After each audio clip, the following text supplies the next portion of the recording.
Al estudiar la historia de la antigüedad, no podemos dejar de lado a uno de los personajes más importantes de la misma, que será ni más ni menos que Alejandro Magno, el señor que vemos en esta imagen. Alejandro Magno es uno de los personajes más importantes de la antigüedad y es conocido también como Alejandro III de Macedonia. ¿Y por qué tercero de Macedonia? Porque su padre será el rey Filipo II de Macedonia y su madre es la hermosa Olimpia de Epiro. Muy bien. Alejandro Magno nace en el año 353 a.C. en Pela, que era la capital de Macedonia, en donde hoy está ubicada Grecia. Era hijo, como decíamos, de Filipo y además hay que resaltar que tenía una excelente formación militar y cultural. Excelente formación militar y cultural. Inclusive su tutor será Aristóteles, uno de los filósofos más importantes de la antigua Grecia. Muy bien, pasemos directamente al mapa del Imperio Macedónico para aquel entonces.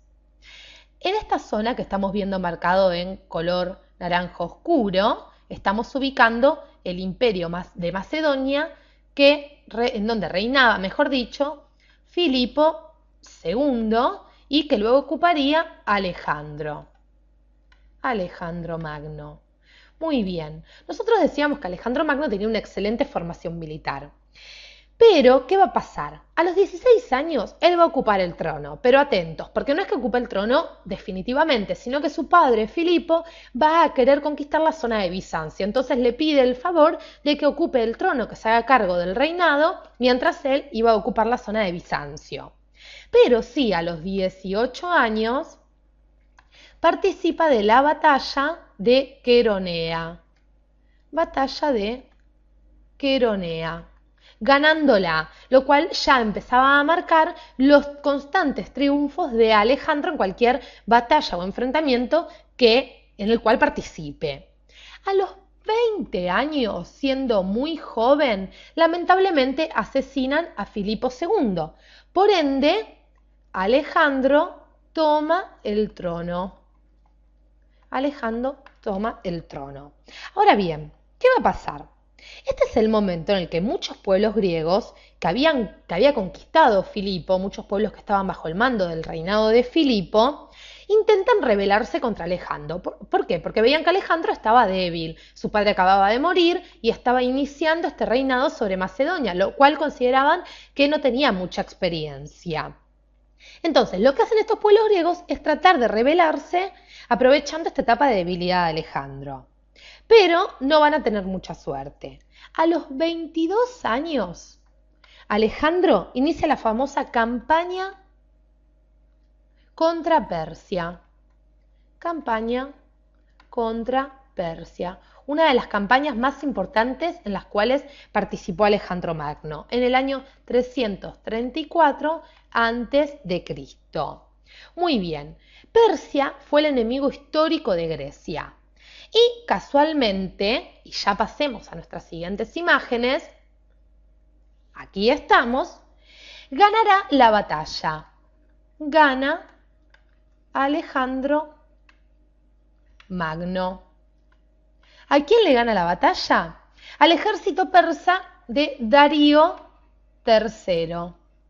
Darío III, que era el que comandaba la campaña de Persia. Muy bien, derrotando, para que se den una idea, a más de 80 asiáticos.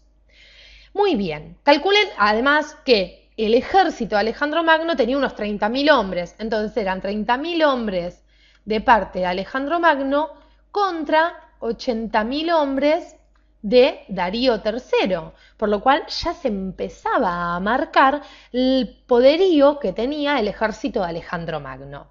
Pero veamos un poquito ya cómo era o cómo fue la expansión del imperio. Y por eso los invito a que veamos el siguiente mapita.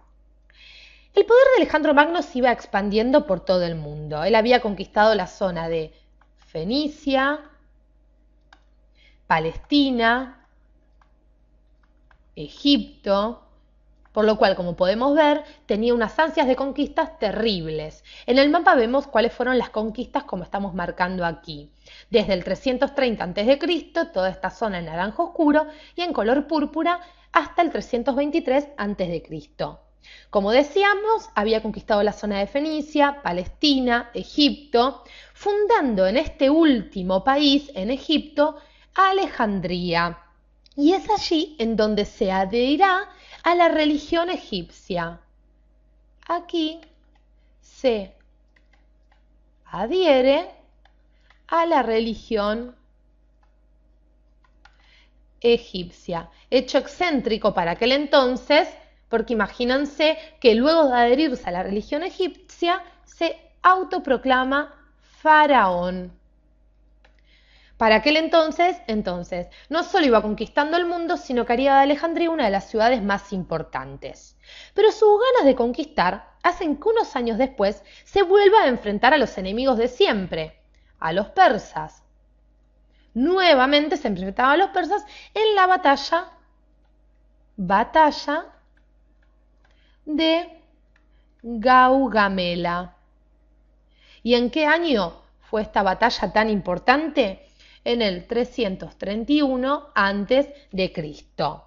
Y es en esta batalla en donde va a derrotar a más de 1 millón de hombres e inclusive va a conquistar la capital persa, aquí, Persépolis. Entonces, no solo había conquistado Alejandría y había hecho de Alejandría una de las ciudades más importantes de aquel entonces, sino que además no solo derrota a los persas, una derrota humillante para los persas, sino que además conquista y toma la capital de los persas. Luego de que pasan aproximadamente unos 10 u 11 años, él decide partir hacia la India, en donde con un ejército formado por persas que había tomado de Persépolis, derrota al rey Poro. Entonces vamos a hacer un espacio aquí. Decíamos que él se va a la India y aquí, junto con ejércitos formados por persas, derrota al rey Poro. Esta derrota fue muy importante también, porque hacía ver a Alejandro en todo el mundo como alguien muy temido. Muy bien, ¿qué va a pasar? Luego comienza a organizar el regreso. Dice, bueno, basta, necesito volver a mi casa. Aparte, se considera que Alejandro para este entonces tenía constantes episodios de demencia senil. Entonces, comienza a organizar el regreso con sus tropas. Sobre todo, como decíamos, porque estaba muy mal de salud. Muy bien, como vemos, la vida de Alejandro Magno estuvo plagada de excesos. Imagínense que hasta llegó a autoproclamarse faraón. Organizaba grandes banquetes, fiestas en cada lugar que conquistaba. Inclusive va a asesina a su mejor amigo, hecho que luego lo traumará aún más. Su mejor amigo era Clieto. Una vez que asesina a Clieto, empiezan a criticarlo, sobre todo los hombres más cercanos a él, porque se daban cuenta que estaba totalmente descontrolada su vida para aquel entonces. Y es recién a los 32 años, edad en la que lamentablemente muere. Precisamente en el año 323 a.C. ¿Dónde muere? Muere en la hermosa ciudad de Babilonia. Muchos consideran que Alejandro Magno, según diferentes estudios, muere de leucemia o alguna afección en la sangre. Lo que sí se sabe es que murió a causa de una terrible fiebre que se prolongó durante varios días. Otros inclusive llegaron a decir que fue el mismísimo Aristóteles, su tutor, el que lo envenenó. Lo que hay que rescatar de Alejandro Magno es que, como vimos, fundó un gran imperio. Fundó más de 60 ciudades, lo cual, imagínense, era una hazaña terrible para aquel entonces. Y es en el 323 a.C., en donde, como vimos en los videos de la antigua Grecia, se dará comienzo, y por eso volvamos al principio, a la etapa a partir del 323 la etapa helenística, que veremos en nuestros próximos videos.